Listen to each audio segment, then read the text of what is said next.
আসসালামু আলাইকুম সবাইকে। আমার পেছনে একটা ছক দেখতে পাচ্ছ। এটা হচ্ছে সরল প্রোটিনের যে ৭ ধরনের সরল প্রোটিন আছে সেই ছকটা। বোটানির ৩য় অধ্যায় পড়তে গেলে সরল প্রোটিনের এই ছকটাতে তোমাদের অনেক বেশি সমস্যা হয়, কারণ অনেক কিছু মুখস্থ করতে হয়। এবং এইখান থেকে কিন্তু মেডিকেল ভর্তি পরীক্ষায় বিগত বছরগুলোতে বেশ কয়েকটা প্রশ্ন হয়েছে।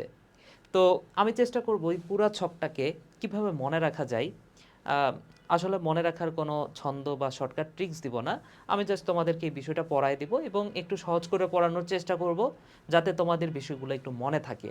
ঠিক আছে? এবং তোমরা যদি বেশ কয়েকবার চেষ্টা করো, নিজে নিজে একটু কয়েকবার প্র্যাকটিস করো আমার মতো করে, আশা করি তোমরা এই পুরো ছকটা খুব সহজে মনে রাখতে পারবা।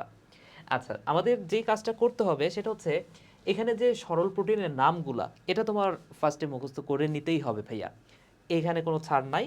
এখানে সরল প্রোটিনগুলোর নামগুলো যদি একটু খেয়াল করে দেখো: albumin, globulin, glutelin, prolamin, histone, protamine এবং স্ক্লেরোপ্রোটিন। এই 7টা নাম তোমার মুখস্থ রাখতেই হবে। আচ্ছা, তো আসো আমি একটু আলাদা একটি স্লাইড নিয়ে এইখানে একটু লিখে তোমাদেরকে নামগুলো আয়ত্ত করার চেষ্টা করি তোমাদের জন্য। দেখো, সো 1 নম্বর প্রোটিনটা হচ্ছে সরল প্রোটিন, আমরা পড়তেছি সরল প্রোটিন। সো প্রথম প্রোটিনটা হচ্ছে অ্যালবুমিন। অ্যালবুমিন। 2 নম্বর হচ্ছে গ্লোবিউলিন। গ্লোবিউলিন। 3 নম্বর যে প্রোটিনটা সেটা হচ্ছে গ্লুটেলিন। গ্লুটেলিন। 4 নম্বর যে প্রোটিনটা সেটা হচ্ছে প্রোলামিন। প্রোলামিন। 5 নম্বর হচ্ছে হিস্টোন। হিস্টোন। 6 নম্বর হচ্ছে এই যে এখানে ছিল প্রোলামিন, এবার হচ্ছে প্রোটামিন। সিরিয়াল অনুযায়ী তোমার মনে রাখতে হবে, তাইলে তোমাদের বাকি যে বৈশিষ্ট্যগুলো সেগুলো মনে রাখতে আরও বেশি সুবিধা হবে। আচ্ছা, এবং 7 নম্বর হচ্ছে স্ক্লেরোপ্রোটিন। স্ক্লেরোপ্রোটিন। প্রোটিন। ঠিক আছে, তো এই 7টা নাম তোমার ফার্স্টে একদম ঠোঁটস্থ করে রাখতে হবে। আচ্ছা, এবার তোমার যে বিষয়টা ফার্স্টে মনে রাখতে হবে এখান থেকে, সেটা হচ্ছে আমরা পড়ব যে তাপে জমাট বাঁধে কোনগুলা।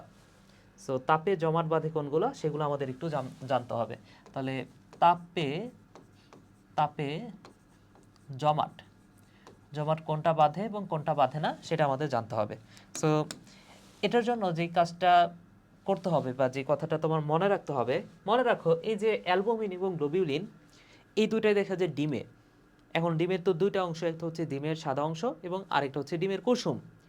তো ফার্স্টে যেহেতু অ্যালবুমিন, তারপরে না গ্লোবিউলিন।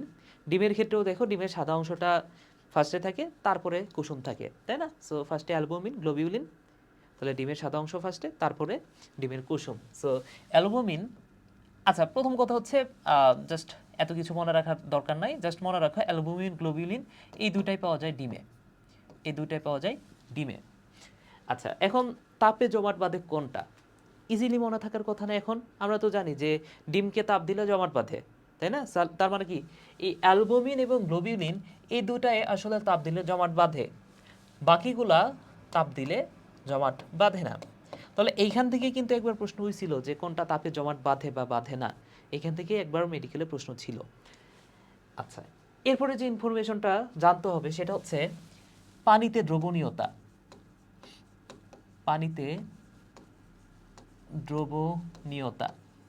কোনটা পানিতে দ্রবীভূত হয় আর কোনটা পানিতে দ্রবীভূত হয় না, এই বিষয়টা তোমার জানা জরুরি। এটা কিভাবে মনে রাখবা? দেখো, ডিমের সাদা অংশ, এটা তো অ্যালবুমিন। তো ডিমের সাদা অংশ আর কুসুম কোনটা পানিতে দিলে পানির সাথে মিশে যাবে? ডিমের সাদা অংশটাই মিশে যায়, ডিমের কুসুমটা পানির সাথে কিন্তু মেশে না। তার মানে কি, আমরা বুঝে গেলাম যে ডিমের সাদা অংশ যেটা অর্থাৎ অ্যালবুমিন, এটা পানিতে দ্রবীভূত হয়। এটা পানিতে দ্রবীভূত হয়। আচ্ছা, এবং আরেকটা কথা মনে রাখো, এই যে হিস্টোন এবং প্রোটামিন, তোমরা নিশ্চয়ই ক্রোমোজোম পড়ার সময় এই হিস্টোন নামটা শুনেছ।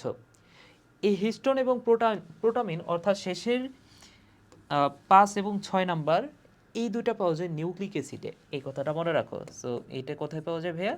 এটা পাওয়া যায় নিউক্লিক নিউক্লিক অ্যাসিডে। এবং একটা কথা তোমরা অলওয়েজ মনে রাখো, এই যে অ্যাসিড যার নামের মধ্যে আছে অ্যাসিড, এই অ্যাসিডগুলা কিন্তু পানিতে দ্রবীভূত হয়। অ্যাসিড পানিতে দিলে পানির সাথে কিন্তু মিশে যায়, যেমন সালফিউরিক অ্যাসিড পানির সাথে মেশে, তোমরা আশা করি জানো। সো যারাই যেই প্রোটিনগুলো অ্যাসিডের ভেতরে থাকে, নিউক্লিক অ্যাসিডের ভেতরে থাকে, তারা তো অবশ্যই পানিতে দ্রবীভূত হবে, সিম্পল কথা। অর্থাৎ এই দুটাও পানিতে দ্রবীভূত হয়, কিন্তু বাকি যেগুলো আছে এরা কিন্তু পানিতে দ্রবীভূত হয় না। তাহলে দেখো ইজিলি আমরা অনেকগুলো বৈশিষ্ট্য অলরেডি পড়ে ফেলছি। এবং এইখান থেকে আরেকটা ছোট্ট কথা মনে রাখো, সেটা হচ্ছে যেটা হচ্ছে প্রোটো, যার নামের মধ্যে আছে প্রোটা, সেটা আবার ছোটা। হ্যাঁ, অর্থাৎ যেটা প্রোটো সেটা হচ্ছে ছোট, অর্থাৎ সবচেয়ে ক্ষুদ্র প্রোটিন বা সবচেয়ে ছোট প্রোটিন যদি বলা হয় সেটা হচ্ছে প্রোটামিন। তাহলে এটা হচ্ছে সবচেয়ে সবচেয়ে ক্ষুদ্র প্রোটিন, ক্ষুদ্র প্রোটিন। এবং সবচেয়ে ক্ষুদ্র প্রোটিনটা পাওয়া যায় ক্ষুদ্র জিনিসের ভেতরে, স্যামন মাছের শুক্রাণুতে। আমরা জানি যে শুক্রাণু অনেক ছোট, তাই না? তাহলে সবচেয়ে ছোট যে জিনিসটা, সেই জিনিসটার ভেতরে কিন্তু এই ছোট প্রোটিনটা পাওয়া যায়। সো স্যামন মাছের শুক্রাণুতে পাওয়া যায় এটা, এই কথাটা মনে রাখো ভাইয়া। সো এটা পাওয়া যায় ভাইয়া স্যামন মাছের শুক্রাণুতে, স্যামন মাছের শুক্রাণুতে, শুক্রাণুতে। ওকে, ঠিক আছে। এবং স্যামন মাছের শুক্রাণুতে যে প্রোটামিনটা পাওয়া যায়, সেই প্রোটামিন প্রোটিনের নাম হচ্ছে স্যালমিন। তাহলে স্যামন মাছ, এই নামটাও মনে রাখতে হবে ভাইয়া। স্যামন মাছে যেই প্রোটিনটা পাওয়া যায়, প্রোটিনটার নাম হচ্ছে স্যালমিন, স্যালমিন। তো নামের সাথে যেগুলো মিল থাকে, যেমন স্যামন মাছ, স্যালমিন, এগুলো কিন্তু ইজিলি মনে থাকে। এবং এগুলো পরীক্ষায় একটু কমই দেয়, বুঝছো? যেগুলো আসলে মনে থাকে না সেগুলোই পরীক্ষায় আসার সম্ভাবনা বেশি, কারণ যেটা নামের সাথে মিল আছে এটা তো অপশান দেখলে বুঝতে পারবা, তাই না? তো যেটা অপশানের সাথে মিলে যায় সেটা আসলে নর্মালি খুব বেশি দেয় না, তারপরেও এটা গুরুত্বপূর্ণ। স্যামন মাছের শুক্রাণুতে কোনটা থাকে? স্যালমিন। এটা কিন্তু পরীক্ষা আসতে পারে। আচ্ছা, এবার আসো আমরা হিস্টোন, আমরা তো জানলাম যে এটা নিউক্লিক অ্যাসিডেও থাকে, হিস্টোন প্রোটামিন, এই দুটা নিউক্লিক অ্যাসিডেও থাকে। আবার দেখো প্রোটামিনটা কিন্তু স্যামন মাছের শুক্রাণুতে থাকে।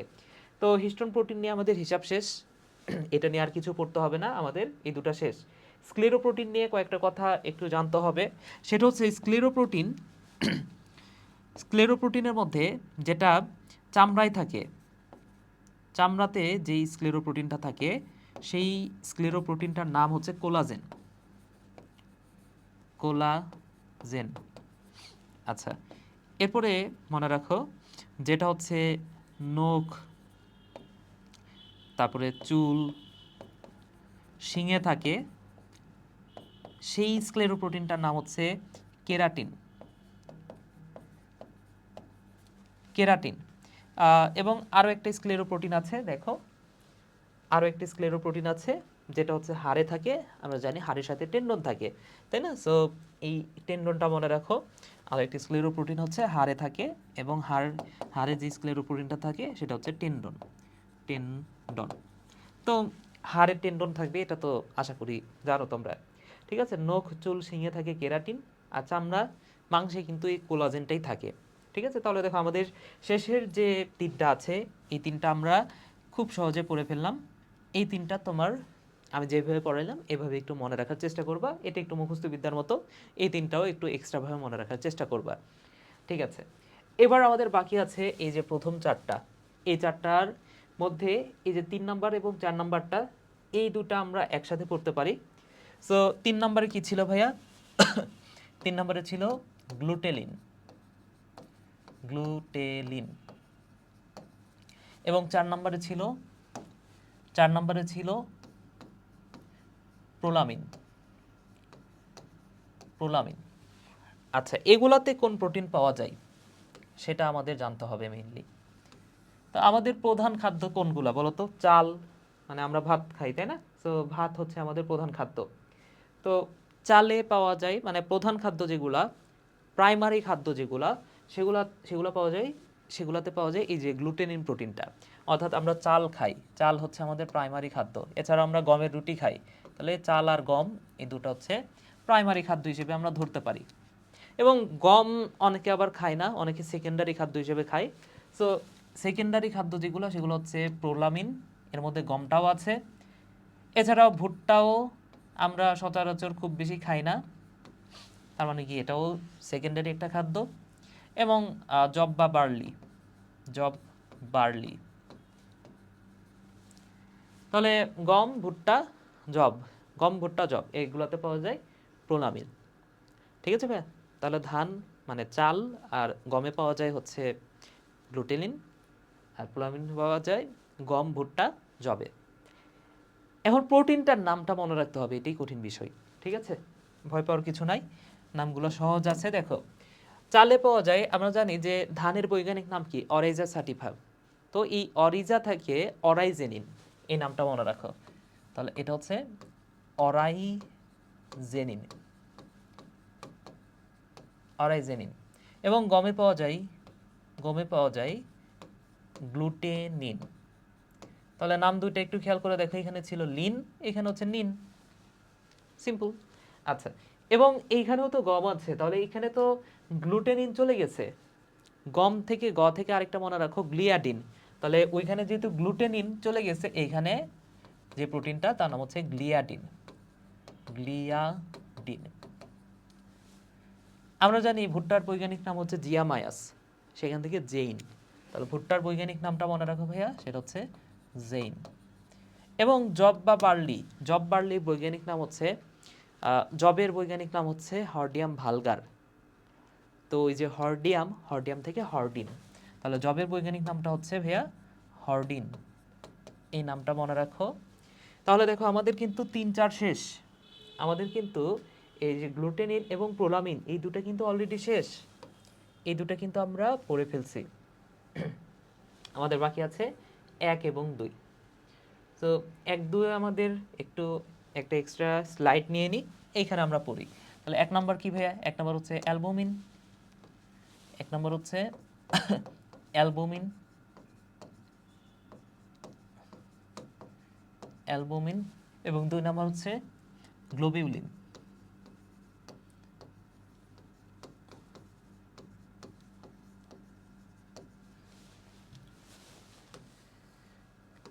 গ্লোবিউলিন। আচ্ছা, তো এইগুলোতে যে প্রোটিনগুলো পাওয়া যায় বা এই প্রোটিনগুলো কোথায় কোথায় পাওয়া যায় সেটা আমাদের জানতে হবে। সো অ্যালবুমিন কোথায় পাওয়া যায়? আমরা পড়েছি যে ডিমের সাদা অংশ আর ডিমের কুসুম। তাহলে সাদা অংশে পাওয়া যায় অ্যালবুমিন, এটা হচ্ছে ডিমের সাদা অংশ, ডিমের সাদা অংশ।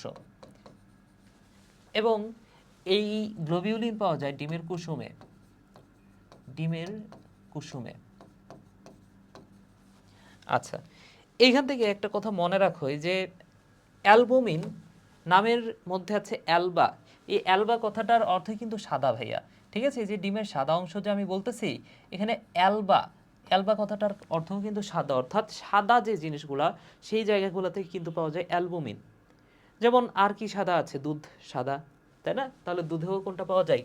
তোমাকে যদি প্রশ্ন করা হয় যে দুধে কোনটা পাওয়া যায়, অ্যালবুমিন নাকি গ্লোবিউলিন, তাহলে অ্যালবা মানে তো সাদা, তাহলে সাদা হচ্ছে দুধ। তার মানে কি এইখানে এই দুধেও পাওয়া যায় অ্যালবুমিন, এই কথাটা ভাইয়া মনে রাখতে হবে। সো দুধে পাওয়া যায়, দুধে পাওয়া যায় অ্যালবুমিন। এছাড়াও আর কোথায় পাওয়া যায় সেগুলো একটু বলে দিই। একটা পাওয়া যায় রক্তরস, রক্তরস। এবং পাওয়া যায় মাংসপেশি, মাংস পেশিতে পাওয়া যায়। ঠিক আছে? আচ্ছা, গ্লোবিউলিন কোথায় কোথায় পাওয়া যায় সেটা একটু বলে দিই। এটা তো দুধে পাওয়া যাবে না, তবে রক্তরসে পাওয়া যায়, এটা রক্ত রসে পাওয়া যায়। মাংসপেশিতেও পাওয়া যায়,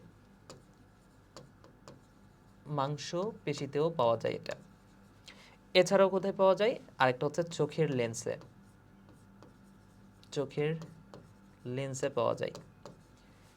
ওকে, তাহলে দেখো আমরা অলরেডি অনেক কিছু পড়ে ফেলছি। এখন এইগুলা না, এইগুলো একটু পরে প্রোটিনের নামটা বলতেছি, এগুলো হচ্ছে কমন, এগুলা না পড়লেও তুমি পারবা। যেটা সমস্যা হবে সেটা নিয়ে একটু কথা বলি। সেটা হচ্ছে এই যে অ্যালবুমিন, এই অ্যালবুমিন আরও 2টা জায়গাতে পাওয়া যায়। সেই 2টার নামটা মনে রাখো, শেষে ম আছে। অর্থাৎ শেষে ম আছে কোনগুলার? একটা হচ্ছে গম, গমের শেষে ম আছে, আর একটা হচ্ছে শিম, শিমের শেষে ম আছে। আর গ্লোবিউলিন আর কোথায় কোথায় পাওয়া যায়? এটা পাওয়া যায় আলুতে, আলুতে। এটা পাওয়া যায় মটরে, এটা পাওয়া যায় চীনাবাদাম, চীনাবাদাম। এটা পাওয়া যায় শন, তারপরে হচ্ছে তুলা, তুলা এগুলাতে পাওয়া যায়।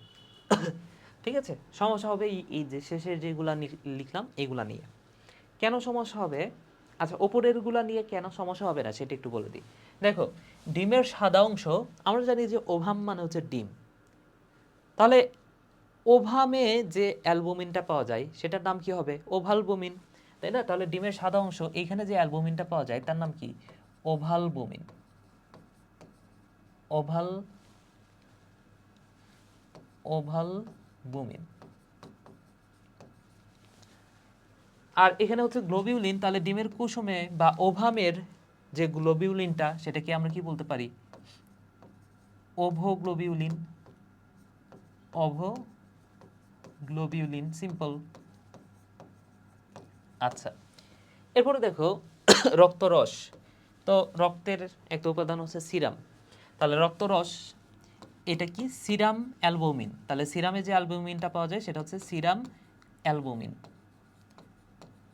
অ্যালবুমিন। আচ্ছা, আর এইখানে যে রক্তরস সেটা কি? নামটা শুনে বুঝতে পারতেছো, serum globulin, serum globulin, globulin. মাংসপেশি, আমরা জানি মায়ো কথাটার অর্থ হচ্ছে পেশি, সো এখানে পাওয়া যায় মায়ো, মায়ো অ্যালবুমিন। এখানে পাওয়া যায় ভাইয়া মায়ো অ্যালবুমিন। তাহলে এইখানে কি হবে? মায়োগ্লোবিউলিন বা myosin globulin, myosin globulin, globulin. ঠিক আছে। আচ্ছা, এবং লাস্ট বাকি থাকে কি? বাকি থাকে হচ্ছে দুধ। দুধে কোন প্রোটিনটা পাওয়া যায়? দুধে পাওয়া যায় ল্যাকটালবুমিন। ওকে, দুধের যে অ্যালবুমিনটা, ল্যাক্টো মানে তো দুধ, তাই না? সো দুধের যে প্রোটিনটা সেটা হচ্ছে ল্যাকটালবুমিন, ল্যাকটাল, ল্যাকটালবুমিন। আচ্ছা, এবং চোখের লেন্সে যে গ্লোবিউলিনটা পাওয়া যায়, চোখের লেন্সে পাওয়া যায়, এটা হচ্ছে crystalline globulin, crystalline globulin, globulin. ঠিক আছে ভাইয়ারা? ওকে, তাহলে দেখো আমাদের এই প্রথম চারটা করে শেষ। এখন কথা হচ্ছে যে এইগুলা কেন এত বেশি গুরুত্ব দিচ্ছি না, বা কেন তুমি এমনিতেই পারবা এটা? কারণ হচ্ছে দেখো, নামের মধ্যে কিন্তু এই মেন ওয়ার্ডটা কিন্তু আছে, যেমন এই প্রতিটা নামের মধ্যে গ্লোবিউলিন বিষয়টা আছে। তো প্রতিটা নামের মধ্যে যেহেতু গ্লোবিউলিন আছেই, তো এটা তোমাকে যদি পরীক্ষায় দেয় তুমি কিন্তু ইজিলি এটা অ্যান্সার করতে পারবা। তার মানে কি এগুলো দেওয়ার সম্ভাবনা একটু কম। এখানে দেখো প্রতিটা নামের মধ্যে অ্যালবুমিন বিষয়টা আছে। এখন এটা যে অ্যালবুমিন, তুমি কি নামটা দেখলে বুঝবা না? ওকে, বা অপশান তো তোমাকে দেয়াই থাকবে পরীক্ষায়, তো অপশানগুলো দেখলেই বুঝবা। সো এইগুলা আমার মনে হয় যে এমনিতেই পারা যায়। যেটা ভুল হইতে পারে সেটা হচ্ছে যে বাকিগুলা। এখন দেখো গম কোথায় কোথায় পাওয়া যায়, মানে গমের যে প্রোটিনগুলো সেগুলো নিয়ে কিন্তু আমরা পড়ছি, দুইটা পড়ছি। একটা হচ্ছে গমের প্রোটিন হচ্ছে গ্লুটেনিন, আর একটা হচ্ছে গ্লিয়াডিন। বাকি যেটা থাকে সেটা হচ্ছে এই গমে, বাকি যেটা থাকে সেটা হচ্ছে অ্যালবুমিন, গমের অ্যালবুমিন। তো এই নামটা না পড়লেও কিন্তু অপশানে বাকি যেটা থাকবে সেটাই। তবে আমাদের নামটা জানতে হবে। নামটা হচ্ছে এটা হচ্ছে লিউকোসিন, ল দ্বারা লিউকোসিন। এটাও ল দ্বারা লিগিউমেলিন, এটা হচ্ছে লিগিউমেলিন। আচ্ছা, আলুতে মনে রাখো আলুর বৈজ্ঞানিক নামটা কি? সোলানুম টিউবারোসুম, তাই না? সো টিউবারো, এটা হচ্ছে টিউবারোসিন। ওকে, বানানটা ঠিক হচ্ছে কিনা একটু দেখে নিই।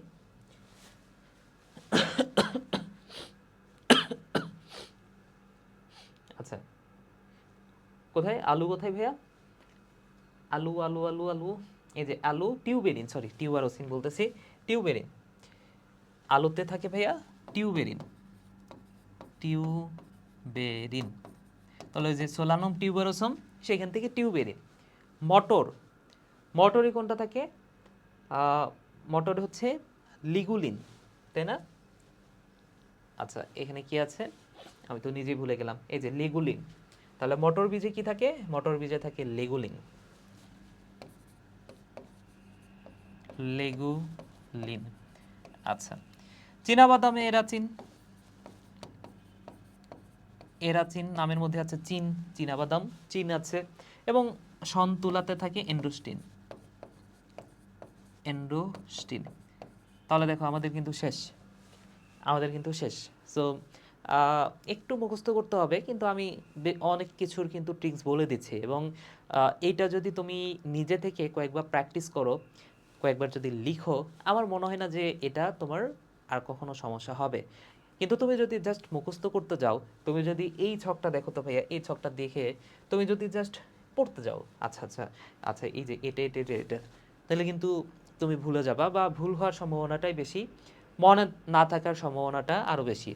ঠিক আছে? সো আমি যেভাবে পড়াইলাম, আমি যেভাবে গোছানো এতে পড়াইলাম, এই বিষয়টা যদি তুমি স্টেপ বাই স্টেপ ফলো করো, আমার মনে হয় যে এটা তোমার কয়েকবার পড়লে এমনিতেই তুমি পারবা এরপর থেকে।